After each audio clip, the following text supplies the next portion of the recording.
Yeah, I'm Jackson. I have zero experience with carpentry. I studied at a school for historic preservation in Boston and learned about how things were built, 250 years ago. There's a long way to go. I'm nowhere near the top. Not that I thought I was, but there's so much more to do out there. Welcome back to the Passion for Craft podcast. We are doing Victorian part 2. And so we're just going to continue talking about from the ground up. Last time we talked about the why. Hopefully this time we'll be able to talk about the what. And so what it actually is about Victorian. We have like 37 different genres of Victorian to even get to. So we're going to see how far we go. And it may just be that they're not too distinctive between each other. It may just be like, yeah, it's all the same features of Victorian, but just with a little Egyptian twist or whatever it may be. So with that, I sit back and listen. So one thing I liked about the previous one is because it set the stage tone. Yeah. Stage. Scene. You want to keep guessing? You weren't saying anything. It set the mindset of what was going on in the Victorian age, so that you could because part of sleuthing and part of figuring out when it was built and why it's there is understanding that ornamentation, that excitement that they had about, oh my gosh, look what we can do, the pendulum swung too far in my opinion, but that was what was in their head, as they're like, we've never been able to ornament like this. Let's put it everywhere, and not maybe by the 1890s it kind of got gooped up and stuff. But the early part of that Victorian was this excitement. Okay, I think what I want to do is basically kind of walk through these different styles and talk about each one, and maybe some generalities will come out. But I want people to be able to identify Victorian architecture. Mm-hmm. I want people to, understand the different styles of Victorian, because really there's four main Victorian styles that show up. They are Queen Anne, Second Empire, Italianate. What'd you say? He said Queen Anne, Italianate, Second Empire. And what's the fourth one? Carpenter Gothic. I don't know the fourth. Yeah, some kind of Gothic would probably be one, but then Gothic will suffice. That's an okay. Like there's other really popular ones, like the Richardson Romanesque, right? H.H. Richardson was an architect that was during the Victorian era, but his buildings don't look Victorian in my mind. His buildings look, Romanesque, and so. That almost looks like it's Roman in a way. Like a Roman basilica, like right? Esque. And so, Romanesque. Yeah. But you see Ish, that we're on the same. This is a style that, like, if that building was really Romanesque, okay, if that building really was 15th century, 14th century, it wouldn't have that level of carving and detail and ornamentation unless it's the most absolutely expressive one, like the highest of the high. You can look at that and start seeing all the details and start seeing all the machine work and all the things that would have had to come from an industrial era to make that happen. And so, there are these weird things, but let's stay with those main things. Okay, start with Italianate. Italianate, you can recognize because of the brackets in the eaves. And typically Italianate have arch windows.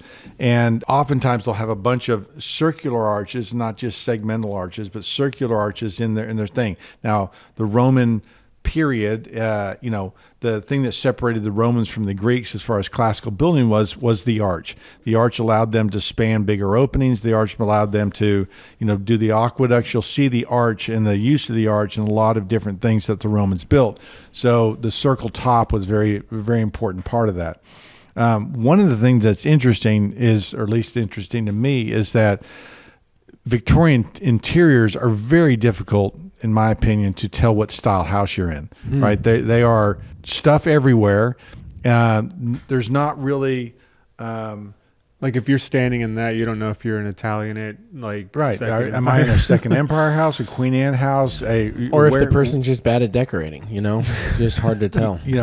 There's not a strong motif. For instance, Second Empire doesn't necessarily have a motif that you go, oh, that's always on Second Empire houses. Whereas Greek Revival, the Anthemion, the Greek key, there's some typical Greek detailing, where in the Queen Anne, the Second Empire, most of those Victorian ones, there isn't a clear theme. So realize, guys, that as you go to look at these houses, really you're looking at the outside. You're looking at you're kind of picking up those details. Now, and what I do with that is, so when I know that it's Second Empire or Italianate or Queen Anne mostly happens in the 1880s, 1890s.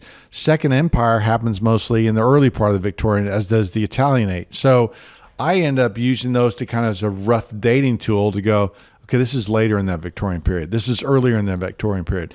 If you have an 1860s house, most likely it's not going to be as heavily ornamented as a house in 1890s, right? And so there's this scale of ornamentation that happens that most of it, especially in Texas, right? Yeah. I don't know if that's as true as in Boston, right? Because they had better access to more machines and different things like that. Because a lot of it, you're going to be fine-tuning based on where you were. Because like you were saying in the last episode, it's, there's a pretty good date range in terms of when the railroad got there. Right, a Second Empire house in Boston is going to be very different from a Second Empire house in Fort Worth. Well, and if it's a Second Empire house in Boston, there's a chance it was built 20 or 30 years before a Second Empire. Yeah, 100%. We're saying the same thing. The other thing that's hard about Victorian exteriors is that there is this crazy... Well, let's just look at this Second Empire house. I love that house, by right? the way. So Second Empire is reference to what? Why is it called Second Empire? Well, it's about the empire that came after the first one, so It's the second one. Second Empire. What country does this hail from? Where the first empire started. I hate to beat the dead horse, but you know where that first empire was. This is where that one came from. So I think that's one of my favorite Scotland. houses. I don't know. I That's see a so brick nice wall. looking. So Ireland. No, it has nothing to do with the materials. Oh, okay. Yeah. So the Second Empire is French. Okay, it's the Second Empire of Napoleon, right? The Second We were talking Empire. about that earlier. Napoleon Dynamite. Really? We were talking about Napoleon Just to Dynamite. clue everyone in a couple episodes, So- we're planning on doing My empire. an episode that I'm worried. Gosh. I'm worried this episode is going to look like Napoleon Dynamite. We'll see what happens. So Second Empire is French, okay? And so Oui. there's a French architect who basically came up with this style, and I can't remember who is it, Claude Pierre? Claude Pierre the Second. Yeah, no. Anyway, Second Empire is distinctive because of the, what's that roof called? Mansard. Mansard roof. That's who it is. That's the English architect. Claude That's the Pierre Mansard. Yeah, that's the French architect, Mansard. No, it's not. Yes, it is. What? Yeah, Richard. no. Mansard is the Man, name of the architect. That's like an addition, obviously, right? On the left? It's Yeah. so like not done as well as Yeah. the original. So Second Empire is distinctive because of the mansard roof and that French architect Mansard. Now I don't know I can't remember whether Mansard. did the Whoa! actual- Look at the stack attack on that one. But here's a good example. Like keeps going like up. what is this style? Right? McMansion. What is that style? Well, that has the same, like what we just looked at. It has It looked- kind of Second yeah. Empire-ish. Right, but the tower. Okay, look at the roof on the tower.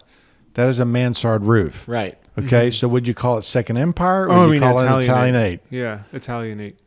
Well, there's a mix, and that's one of the other things All these that's trick questions. that's hard. That's hard about Victorian is you look at it sometimes and you're like, what in the world? Which one is that, right? And so, especially when you get into the Queen Anne, it is purposefully a mix of all these different styles, and it's Queen Anne's on purpose. they're mixing Yeah, them? I mean, if you look at McFarland, I hate which I would consider Queen Anne because it has a turret and all this other stuff. There's French influence. There's the chateau influence. There's a round turret, porch. It's all of these, different. So cool to see it like what style is that? And so realize, guys, that part of the challenge, of Victorianism is like, I look at that and I go, I know it's a Victorian house. I don't know exactly what style it is, right? It's in there Because it even has a mansard roof, and it has a turret. Right? Isn't the main roof mansard?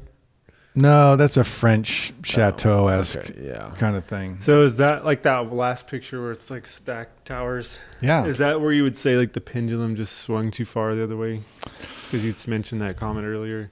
Yeah, it's yeah. I mean, I think it did, but you look at what comes after it, right? You look at what comes after the Victorians, the arts and crafts, which is a rejection of all that ornamentation. And when you see all of this stuff and thrown together so haphazardly, it makes sense that the arts and craft was like, okay, calm down, calm down. Whoa. I can just picture like the mill worker being like, this machine can make 12-foot brackets. And the manager's like, let's do it. All right. You're hired. See you tomorrow. Yeah. Comes in on a railroad. Okay, I'm confused on a mansard roof because I thought the other roofs were mansard. You said some of these roofs were mansard roofs? The tower's roof is a mansard roof. Okay. Can we go back to McFarland? Sorry, Austin. So, is that not a mansard roof? No. Okay. I guess I'm confused. Can you explain it to me better? So the mansard roof is actually, it almost pitches vertically. Okay? Right. See the top there? Isn't that? Yeah, but that if you took those dormers off there, that would be a French, total Chateau-esque. French, Versailles, Chateau-esque. That is all French. Okay. I don't get it. So I don't get it. Yeah. So anyway, there's a mansard roof. Is it because it's a flat on the top kind of deal and it's not coming to a point? Yes. Okay, that's helpful. But that roof is also, a 24 and 12. I mean, it's almost vertical. That chateau was like this. That mansard is almost like that. Fair enough. So that's the second empire. But you see brackets in the eaves there. That doesn't mean it's Italianate, right? And so, but the way these houses were designed, the way that they came together through plan books and builder books and things like that, means that you have all of these, different things going on there and it's not really led by, one person. You have Richardson Romanesque, which is done during the Victorian period, but doesn't really look Victorian like these look Victorian. Right? He is doing something very distinctive. H.H. Richardson, who did that style, is designing houses that are huge, made of huge blocks. They're massive. They're very distinctive, and so they're blocky, right? Wow. And so that doesn't read as light and decorative as those other as the other Victorian things to look. And so he is one that was driving his own architectural style. But most of these other Victorians are kind of this blend of different things. And so the Italianate, the Queen Anne and the Second Empire are kind of all part of that same story, and it gets confusing. Now, if you look at the Carpenter Gothic, it's called Carpenter Gothic because there is no stonework in it, right? It's all this what the carpenter would have put it together, And then this kind of stick style. Now, the stick style is this style where you see all this kind of the stick framing, right? Mm-hmm. That frames and blocks out all of these different things.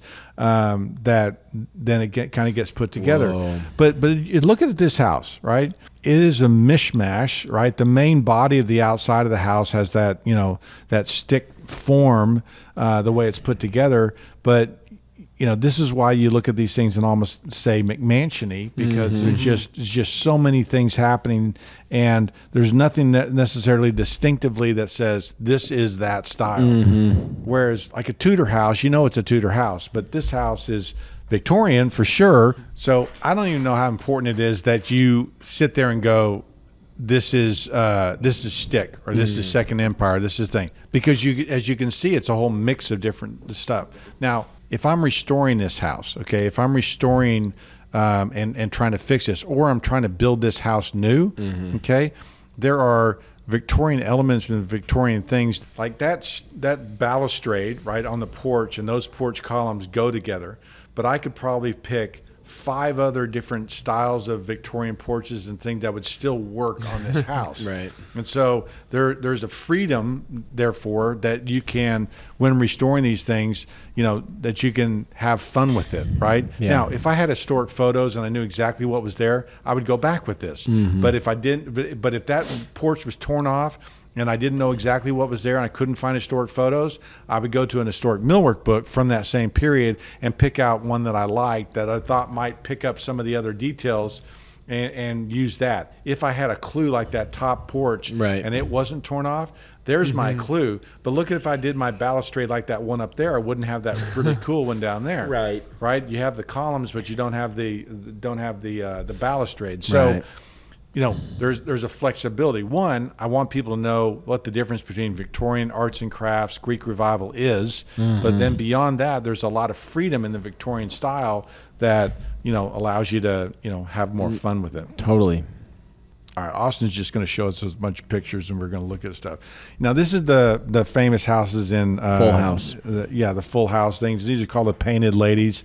This is probably, I don't know, I haven't done the research, but this is probably done by the developer who basically built a bunch of them all the same. A lot of distinctive Victorian features. That corner where the windows cut back at a 45-degree angle, but the brackets are on either side of the window and support the corner of the pediment of the roof. That is 100% Victorian. So there are details like that show up that make you go, oh, there's a Victorian detail. You're talking about on the orange house in the middle, right? That happens on the blue house, it happens on the yellow house, it happens on the green house, it happens on every house. Oh, it cut off the corners of the pediment. I see. Those pediments come down and are supported by 2 brackets, and the windows cut back at an angle on the edge. And so what happens a lot of times too is a lot of the Victorian ornamentation has been torn off over the last 150 years. So there might not be any details except maybe a little corner like that, or except little detail, and you go, oh, you know what? There's probably a lot more detail in there. There's probably a lot more going on, and it allows you to kind of infuse some good stuff in there. Wow. Yeah. So this would be what style? Russian-esque. You're right. It is. But what? Nice. Wow. Yeah, I mean that's that Moorish turnip onion top roofs, kind of thing. Queen Anne. But it is Queen Anne. I would say that it is Queen Anne with this Moorish, Russian, capital flair. And here's what's happened, right? They're being inspired by so many different things, by so many different styles, and someone liked that Persian, carrot top thing, and just said, okay, let's do that. That's cool. I mean, I would probably call this like a carpenter or a stick style, carpenter Gothic, something like that. So the stick one is just characterized by these like stick framing on the frame of the outside. But I mean, there's a lot of different elements going on in that thing, and you could call it. Yeah, I mean, you see me stumbling, kind of trying to figure out exactly what it is, and I'm trying to look through all the different things like those towers. The tower is typically Italianate, but I don't see any brackets. Look at the pediment at end; it's kind of Gothic, and so is it Carpenter Gothic? Well, kind of, but there's not many other Gothic arches in there. Those porch things aren't really Gothic. Although they do have that Gothic arch in the small center, right? And so, here you are. Yeah, I'm looking through all these details on this house, kind of going, oh, well, that window kind of is, And so they're not pure details, and so you end up working through and trying to figure it out. The other thing I kind of see you doing when you're doing these dates, when you're doing these details, the reason it's so important to you is because it helps signify what date the house was built in. 100%. So especially when you're doing a sleuthing thing, the dates become important because you go, well, they wouldn't have used X product in X. Right. So imagine going into this house and, the inside's all arts and crafts, or the inside's all, colonial revival, and you'd be like, wait a minute, what's going on in here? What happened? Something changed, and then you start trying to figure out, or even just going to a Victorian house and seeing an arts and crafts store. Right. When at North Bennett Street, my instructor was always trying to keep us away from red herrings. Now, red herring would be something that they have let's say a federal style door that they put in a Greek revival house, and then you think that the house is much older than it is, only because you've got this. You see what's like happening? a salvage door. Yeah, you got a salvage door, and he would call it a red herring. No, this house isn't that old, because I think that's a red herring that was brought from some. So anyway, it's not quite as hard, but the importance of being able to understand and recognizing styles is huge. Okay. Mm-hmm. Because if you're restoring or you're fixing or you're doing these things, your client says, I want a Victorian, or your client says, I want this, you need to be able to you're the expert. You need to be able to look at it and go, now, that's Victorian, right? Because you said you've wanted arts and crafts, but you're showing me stuff that's Victorian. Mm-hmm. Is that really what you want? I want you guys to have that kind of expertise. Yeah. Even like driving through neighborhoods, like historical neighborhoods, and saying like, oh, I like that house, but I don't know why. Like, this helps you understand why you might like it. Well, and being like able to talk styles with clients. I mean, my buddy at Old House Journal would say that the number one question they get from people all the time is, what style is my house? So people want to understand their style. Mm-hmm. They want us to understand. And if you can bring that expertise to it, then again, if you think about you're interviewing and working against another guys in your field, if you know more about the architecture of your neighborhood, of your town, then you're just you're one step up. You're kind of getting to that category that the architect has, because the architect ideally should know those things.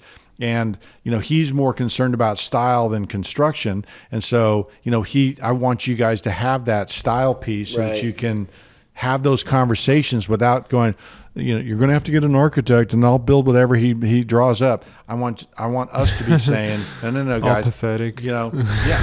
I want you guys to be saying, well, you've got a Georgian house. Let's get you a Georgian mantle, right? It's a colonial revival house. Let's do colonial revival things. Mm-hmm. So this is what style? Queen Anne's. That's Italianate. Yep. There's no turret, right? The Queen Anne typically has a turret on it. Sorry, so what is that front thing? I thought that was a turret. That's a bay window. And bay windows are very popular in the Victorian era. Hey, there's your house. Or the one y'all did. Yeah, so this is the 1881 house that we did. It's a very organized. Is it done? Victorian. No. It's a good photo. It's much better shape than when we found it. I mean, when we found it, oh my gosh. Well, even when we visited, the paint was stripping off. There was like all this. Yeah, no, that's fascinating. That's 2009. So that was 15 years almost before we started, or 13 years. Wow. When we found it, the eaves, the railings were rotted away. The railings on either side of the windows weren't there. There was it wasn't in very good shape. You got to maintain this stuff. Because that's not that long for all that to fall apart. Yeah, no, there's no doubt. So this is an Italianate house. It's a country Victorian house. The 1881, no railroad. Texas. It's a pretty early house for. I think the courthouse was built in right around that same period of time. This would have been a very influential person. They had plaster on the walls, which we were blown away by. Right. That wouldn't normally have that on an early country style house, and so. Would that just be sheetrock? Is that? When sheetrock come in? The look you gave him. Yeah, dumb question. Sheetrock is a 1920s, 30s, 40s thing. No, so it would have been. So perfect. This is 1880s. Yeah. So. Wooden walls? What would it be? Wooden walls with wallpaper? They would have planked it with wallpaper. Got it. Interesting. Or just planked it. Ooh, Dutch. Dutch? Dutch home. No. Second Empire? So there's that same... Do you see a mansard roof? You're just throwing crap out. You're just... What are you doing? Happy to be here. Yeah. I can tell. What? These designs are really interesting. They've it almost looks like a. This is a workman's house. Okay, this is I don't even know what style that is. It's. Well, neither do I. You know, but look at the windows. That 45 cut back with the supporting thing, the same as those The houses. painted ladies. Yeah, the painted ladies. What we're doing. It looks very similar to. Like, Yeah. it could almost. Fit So I right mean, in I would say this is probably some late Queen Anne, late Victorian kind of 1890s This was looking a thing. workman's house, right? You Yeah, I probably mean it's had not very leftover big. materials. Yeah, is you don't have very much going on. It's not very big, and so yeah. Just scraps from his job sites. It's like, hey, I can do this. Yeah.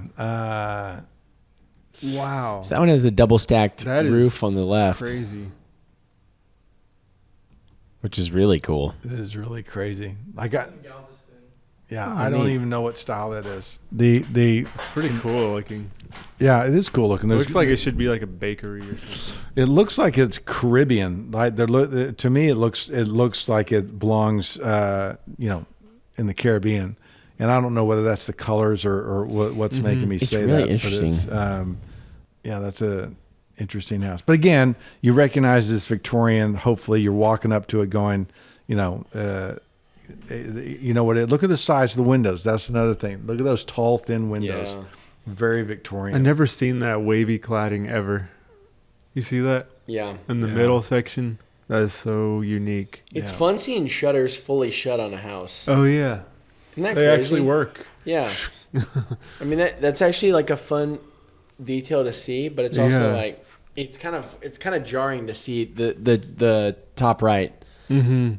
It's like what the? Yeah, so this is the famous one in Eureka, from the lumber magnet, and this is almost something out of another world. It looks European. It looks like a fantasy from a Swiss villa Right. or something. Looks Dutch, honestly.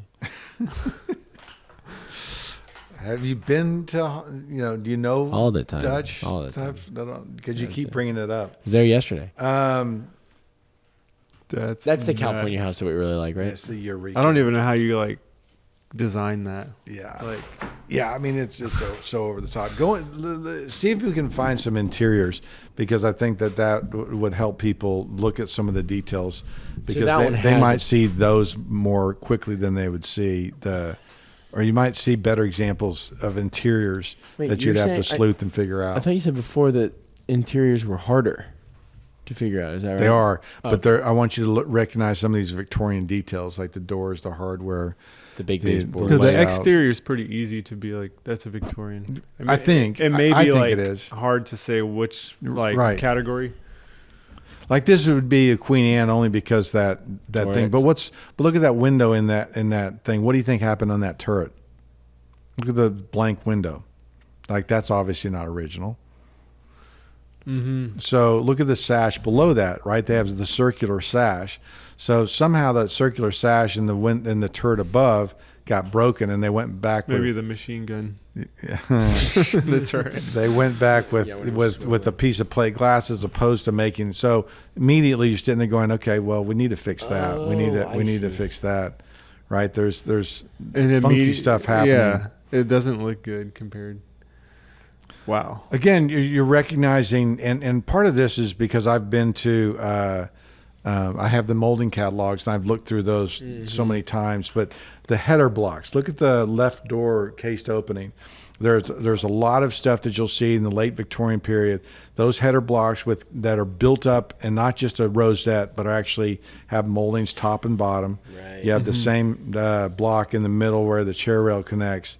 Look at the potiere, which is that decorative screen. Okay. That's really interesting. That goes. Now those are very popular in the catalogs in the 1890s and Those early are cool. 1900s, and basically they're fretwork, they're woodwork that's been turned into other things. They made them into these screens. That's so And wild. potiere is it's Poitierie or something, and it's a Italian word for door frame. I think is I what thought it it was You is. did like Italian- a fish scale one, right? Type one. I Yeah, thought we did one. that was That, cool. Yeah, that was it was kind of fish scale. But I'll oftentimes see if someone says I want a Victorian stair, right? Are you ready to build a newel post or intermediary newel like those? Look how expressive what they part are. is the newel? The newel's the bottom piece where the stair ends. Got it. Look at the lighting that stands up on top of those things, and look how big those next newels are. I mean, they're huge, and so being ready to express and build that way is I think part of that story. I noticed that one thing. Oh, there's McFarland.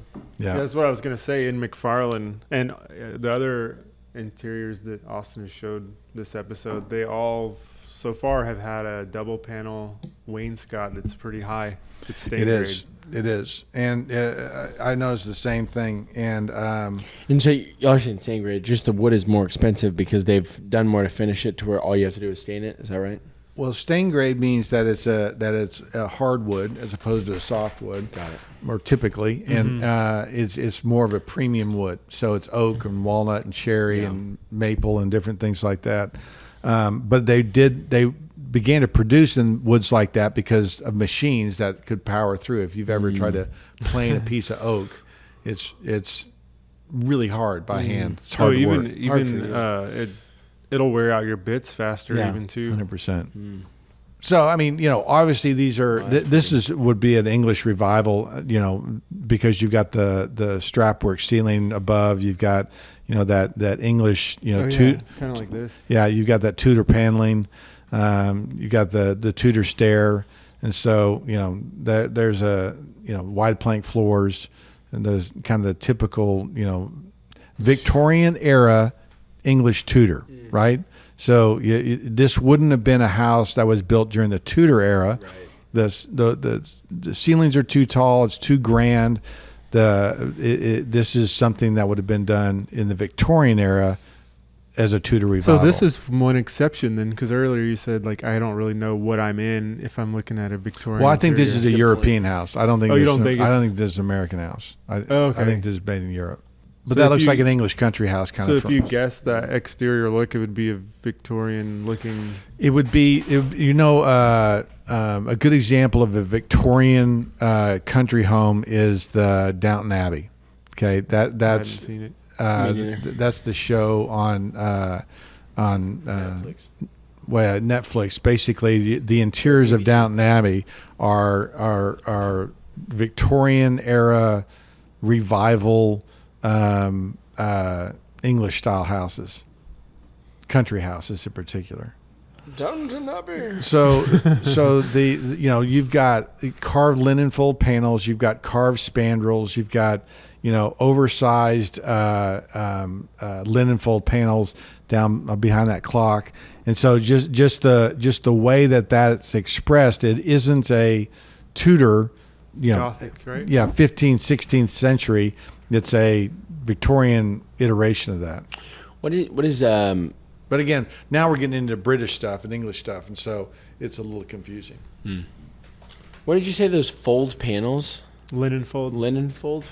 Where, it's meant to look like folded linen? You have one here, right? Yeah, there's one. Because you passed it around during one of those classes.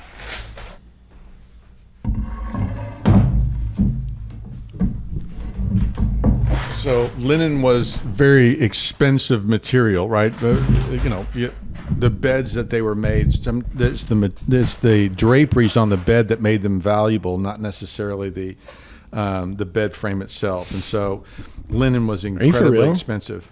Huh? It was that expensive? Oh, 100%. It was the most expensive thing. And so what this is supposed to look like is if you took linen and folded it down, it kind of wraps down. And they do all this decorative expression here or up there, that little leaf detail. Mm-hmm. And so, those are linen fold panels. And I was having him carve it to show some of the different ways the ends were finished. What do you think the thread count is on these bad boys? That is. So are you saying that the linen itself was more expensive than the woodworking? 1,000%. That's crazy. So crazy. Yeah, if you look at some of the beds and the stuff at the Victorian Albert Museum, they're showing off this bed, and I'm looking at it going, that linen is crazy. No, that bed was incredible. And then they go, and then they start talking about the fabrics and the fact that it was the show off of the fact that they could afford to have those things weaved like this. Like the colors and the knitting and the weaving and all that other stuff, that is what makes that bed expensive, not that bed. It's like reverse today. Yeah. Because linen's factory, machine made. Yeah, 100%. I mean, linen might be something where I don't actually no expertise on linen, but it might be something where it's actually fine to be machine made. Like where it's like there would be no benefit to hand sewing linen. Right? Oh yeah, I think so. So, there's someone watching. Here's the point. Yeah, exactly. Here's the point that we're trying to get to in my mind is about Victorian is I want you to be able to see, because there's a lot of Victorian architecture that we encounter. Yeah. There are clients that we run into that want Victorian, that like the ornamentation. Not a lot, but they do like it. And so one of the worst building styles I think we do today is the new Victorians, that they are so poorly done, it's so poorly executed. And so like this one, the magic of Victorian architecture there is just lost. And so wouldn't that just be a McMansion? Like I look at that and I think it screams McMansion because there's no detailing, there's no, like a lot of the things that we've set, like the window sizings, they're split up. It's like 9/9. I guess I'm just confused because I'm like that. The things that we said were Victorian houses, this is not, right? Other than the turret. The turret and the porch, that form, right? Yeah. That massing looks like a Queen Anne Victorian, right? Right. But when you get into the parts and pieces, for instance, those windows, instead of being double hungs, instead of being properly proportioned, right, are these empty light, non-working, fixed windows. Fixed That's windows crazy. with divided lights inside the deal. Vinyl. So that it just, you strip away the depth of the double hung, you strip away the architectural details around it, brick molds, trim that would have gone in there, and it's just